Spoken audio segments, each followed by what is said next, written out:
Hello YouTube, today's video is just a quick one. It's my bike build on the CRF300. It's basically finished. There's a couple of parts still coming, like just some plastic covers for the engine guards and plastic covers for the swing arm. So they're the things you can't see yet, but we're just going to kind of go through the bike, have a look at my bike build. This is it at the moment from afar, and as you can see, it's looking pretty damn special.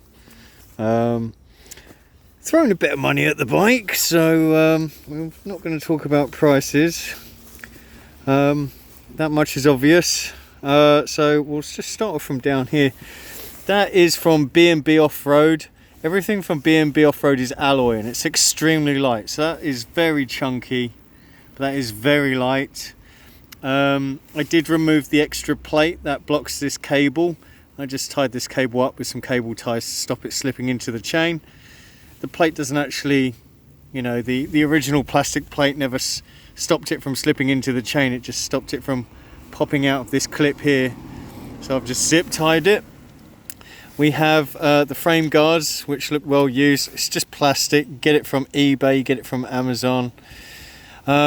Behind there you can see the YIS piggyback for the YIS shock, and I'll add a link for all of these parts in the description below. Here I've just used some skateboard wheels and some kind of a janky bracket plates for shelves to bolt into the passenger peg where the passenger peg used to be, and then out of that bolts an L bracket, and in the other part of the bracket comes a skateboard wheel. I'm going to change the wheels to black. Obviously green is offsetting the whole look of this bike. Down here is a B&B chain guide, or chain guard as well. That's alloy, really tough, really light, really chunky.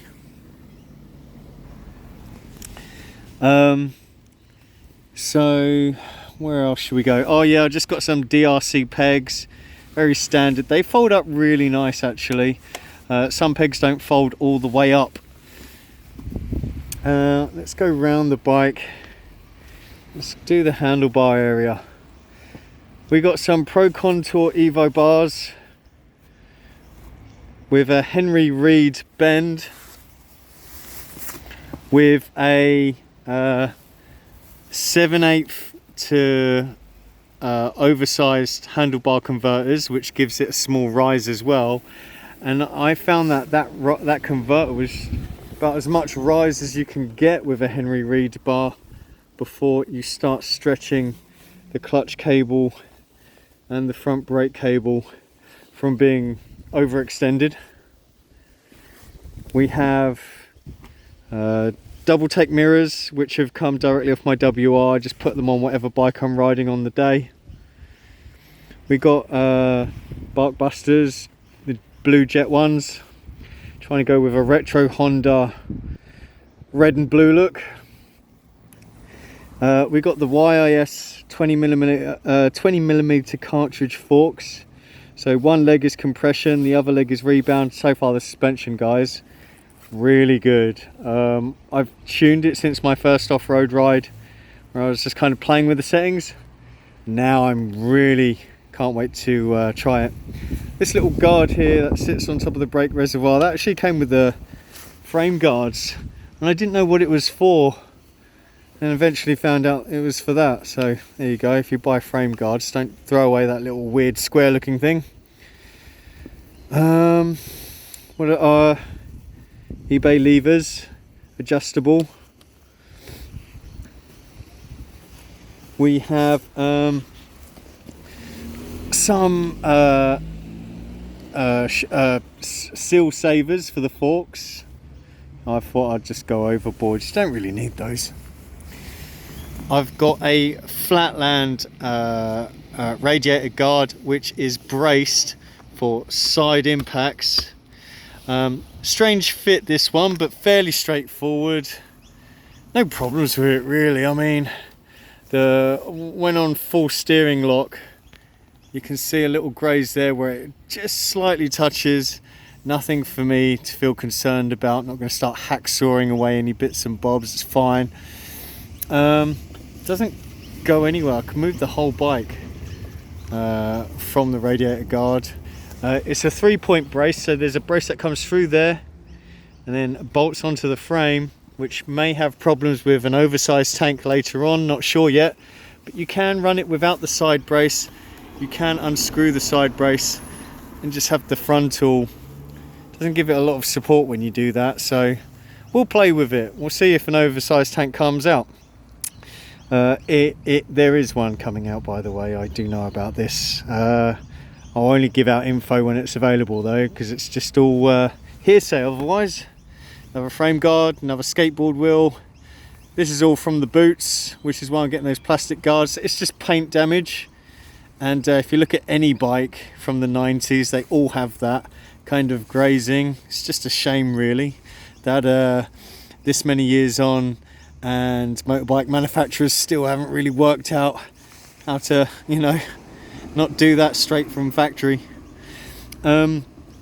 Flatland bash plate. Was going to go for the B&B Offroad, but ended up going with the Flatland. So yeah, it's pretty cool. I like the finish, top quality stuff. MotoX header pipe and exhaust.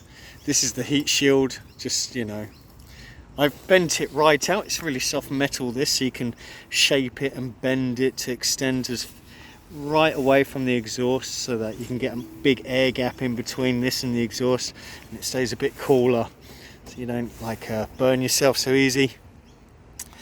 We have a rear brake master cylinder guard. What else have we got? Almost done here. Suspension was the big one, obviously. I've got tyres. There's D606 Rear, and it's an MT21 Front. Superb tyres. Put them on all my bikes. We got a Rotopax 1 gallon for, you know, extra fuel range, because it is a small tank. So that'll give you an extra half a tank's worth just on the back there. This is a B&B rack, and I'll take this off. This B&B rack looks super solid. That looks like a lot of metal, right? That looks heavy. It's definitely solid. The alloy that they use is super light. This is about as heavy as an orange. It's that good. It's that good. I recommend it. Right, and then what I've done here is I've added the Motocross or MotoX exhaust, you know, with the header pipe. I've got the ECU in there. I've got the DNA filter inside the airbox. Slightly shortened the snorkels inside the airbox, you know, just to stop airflow restriction. It doesn't give it extra air intake, but it opens up the restriction a little bit by shortening those snorkels. Here is, you get this mount there from the original header pipe, or you can buy them from a garage. Just simple like exhaust pipes, which you can then put this hose clamp through, and then you can just bolt the bolt in. That sorts out the rear. For the front, all you have to do is I zip tied the clip to the frame, and you could use 2 zip ties if you want, but that ain't going nowhere. I can move the bike on that. Super solid. And then the other thing is the B&B you know, tail tidy, which is a great big solid bit of metal. I hate bending number plates. All right, so that's the build so far. There's a little bit more left to do, would you believe it or not, but the biggest thing on this bike is certainly the suspension. And my next video is going to be a comparison of this versus the other bike that I own, which is virtually its brother. It's the WR250R. Alright, there you go. Thanks for watching.